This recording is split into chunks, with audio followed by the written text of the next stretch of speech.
강철선 목사의 내 영혼이 은총 입어. 네, 여러분 안녕하세요. 이제 앞으로 5월 28일은 성령 강림주일인데요. 예수님께서 부활 후 40일간 이 땅에 계시다가 승천하셨죠. 그리고 승천 후 열흘이 되었을 때 그날은 오순절 날이었는데 성령께서 강림하셨습니다. 그래서 교회에서는 그날을 성령 강림절로 지키는데 이제 오늘부터 시작해서 시간이 되는 데까지 성령론에 대해서 말씀을 전하도록 하겠습니다. 나는 지금 성령 충만한가? 나는 지금 성령께서 역사하시는 삶을 살고 있는가? 나는 지금 성령의 인도함을 받고 성령께 순종하는 삶을 살고 있는가? 그렇지 않다면 나의 삶은 물어보지 않아도 뻔할 것입니다. 한 달란트 받은 종과 같이 혹은 머리 깎인 삼손과 같이 원하는 바 선은 행치 않고 원치 않는 바 악을 행하는 괴로운 삶을 살고 있을 것입니다. 구원만 받으면 다 된 것으로 생각하는 신자들이 있습니다.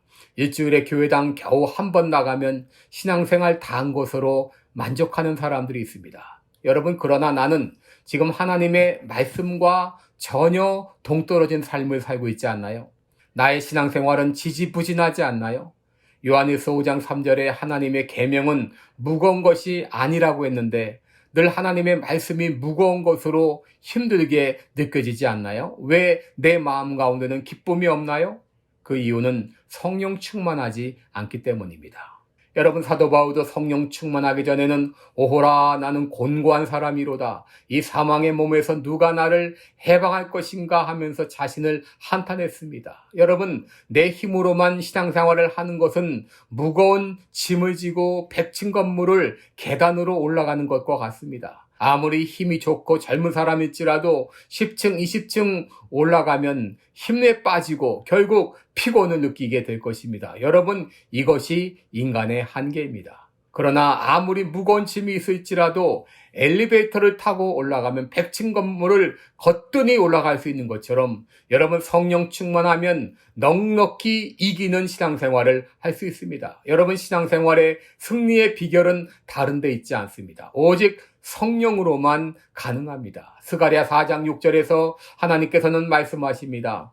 힘으로도 되지 아니하고 능으로도 되지 아니하고 오직 나의 신으로만 되느니라 라고 말했습니다. 여러분, 신앙생활은 내 힘으로 하는 것이 아닙니다. 하나님의 성령으로만 가능합니다.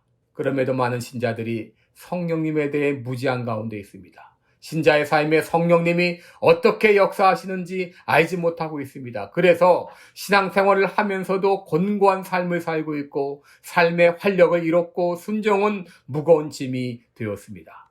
또 많은 신자들은 성령님을 오해하고 있는데 성령님을 그저 하나의 능력, 하나의 어떤 영향력으로 생각해서 병을 고친다든지 방언을 한다든지 자기의 피로를 채우는 데만 사용하는 도구로 생각합니다. 또 어떤 분들은 성령에 대해서 무지함으로 성령의 역사 자체를 전혀 인정하지 않고 있습니다. 그러므로 성령의 능력을 내 삶 가운데 체험하지 못하고 있는 것이죠. 여러분, 왜 교회에서 중책을 맡고 있는 이들이 영적 전쟁에서 번번이 사단에게 패배하고 있나요? 왜 많은 목사님들이 사역에 지쳐 탈진 상태가 되었나요? 왜 많은 신자들이 오호라 나는 공고한 사람이로다 비명을 지르고 있나요? 그 이유는 다른 데 있지 않습니다. 바로 성령 충만하지 못하기 때문이죠. 초대교회 교부였던 이그나티우스는 하나님이 약속하신 풍성한 삶은 성령의 역사로만 비로소 신자에게 현실화된다라고 말했습니다. 영국의 앤드류 머레이는 모든 신자는 전심으로 성령 충만을 받도록 해야 하는데 이는 성령으로 아니하고는 개인이나 교회가 하나님께서 원하시는 삶을 살 수 없기 때문이라고 했습니다. 여러분, 성령 충만의 중요성은 오순절 이전과 오순절 이후 제자들이 어떻게 변화되었는가를 보면 알 수 있죠. 여러분, 오순절 이전에 베드로는 주는 그리스도시요 살아계신 하나님의 아들이라고 믿음을 고백했지만 예수님이 십자가에 달려 죽게 되자 예수님을 3번이나 모른다고 부인했습니다. 그러나 그가 오순절 마가 요한의 다락방에서 성령 충만을 경험하게 되자 그가 설교할 때 하루에 3,000명, 5,000명이 회개하는 놀라운 능력의 전도자가 됐습니다. 그러기에 예수님께서는 승천하시기 전에 제자들에게 너희는 예루살렘을 떠나지 말고 약속하신 것을 기다리라고 했고, 오직 성령이 너에게 임하시면 너희가 권능을 받고 예루살렘과 온 유대와 사마리아와 땅끝까지 이르러 내 증인이 되라고 말씀하셨습니다. 오늘 본문 요한복음 7장 37절에서 예수님은 말씀하십니다. 명절 끝날 곧 큰 날에 예수께서 서서 외쳐 가라사대 누구든지 목마르거든 내게로 와서 마시라. 나를 믿는 자는 성경의 이름과 같이 그 배에서 생수의 강이 흘러나리라. 여러분, 누가 성령을 받을 수 있습니까?